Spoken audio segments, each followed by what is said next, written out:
ABT এর মাধ্যমিক question paper test পেপারসের 32 নম্বর পেজে কোশ্চেন উত্তর আগেও কোশ্চেন উত্তরগুলো তোমাদের পোস্ট করেছি। এখানে এখন পুরো পেজটা আমি কমপ্লিট তোমাদের পোস্ট করব। এখন আমরা 3.5-এ আছি। HCl উদ্বায়ী পদার্থ কিন্তু NaCl অনুদ্বায়ী কেন? HCl হচ্ছে একটি কোভ্যালেন্ট যৌগ, এর বন্ড হচ্ছে H-Cl, কোভ্যালেন্ট বন্ডে যুক্ত আছে।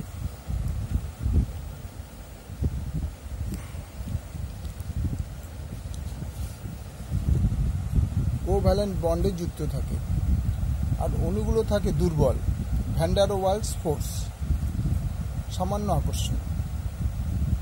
এই আন্তঃঅণু আকর্ষণ দুর্বল হওয়ায় HCl সহজে গ্যাস আকারে থাকে এবং সহজে বাষ্পীভূত হয়, তাই HCl উদ্বায়ী পদার্থ। এবার আসো NaCl, that means sodium chloride. Sodium ion এবং ক্লোরিন আয়ন Na+ এবং NaCl- আয়নীয় শক্তিশালী আয়নিক বন্ধনে একত্রিত, অর্থাৎ এই যে NaClটা এই দুটো আয়নে প্লাস মাইনাসে একসঙ্গে NaCl তৈরি হয়। এই আকর্ষণ বল অতি শক্তিশালী, ফলে NaCl ক্রিস্টাল ল্যাটিস তৈরি করে, অর্থাৎ সলিড ক্রিস্টাল, যেমন চিনি, তারপরে নুন, এই টাইপের ক্রিস্টাল ল্যাটিস তৈরি করে। এই বল এত শক্তিশালী, ভাঙতে প্রচুর শক্তি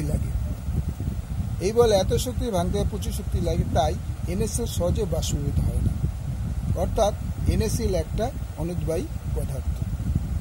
তাহলে আমরা প্রথম 3.5 প্রশ্নটা বুঝতে পারলাম যে কেন হাইড্রোক্লোরিক অ্যাসিড উদ্বায়ী পদার্থ এবং কেন NaCl মানে সোডিয়াম ক্লোরাইড অনুদ্বায়ী।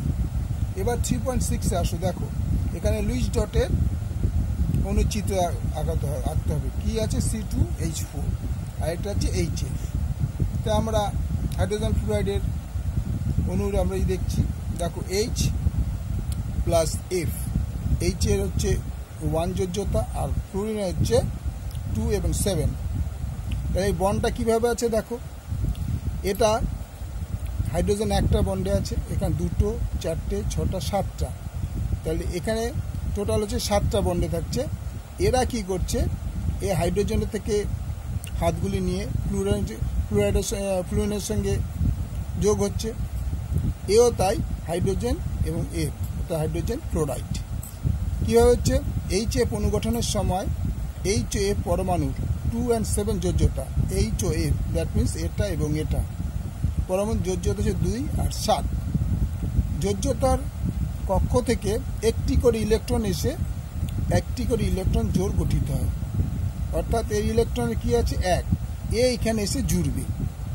এই ইলেকট্রন জোড়কে উভয় পরমাণু সমভাবে ব্যবহার করে, অর্থাৎ হাইড্রোজেন আর এফ এরা দুজনেই সমানভাবে এই জোড়টাকে ব্যবহার করে, সমভাবে মানে একই সঙ্গে।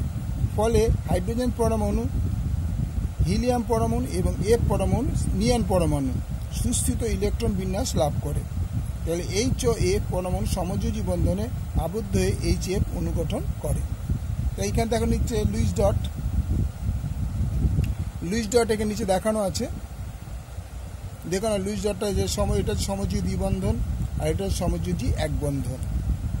এই চিত্রটা কিন্তু এইভাবে আঁকতে হবে। আমরা এখানে কালারফুল করে দিই যাতে এই যে ডটগুলো, লুইস ডটগুলো আছে, এই লুইস ডটগুলো কিন্তু ঠিক মেনশন করতে হবে। এটা C2H4 এর চিত্র, এটা HF এর চিত্র। ভালো লাগলে লাইক করবে, শেয়ার করবে, সাবস্ক্রাইব করবে।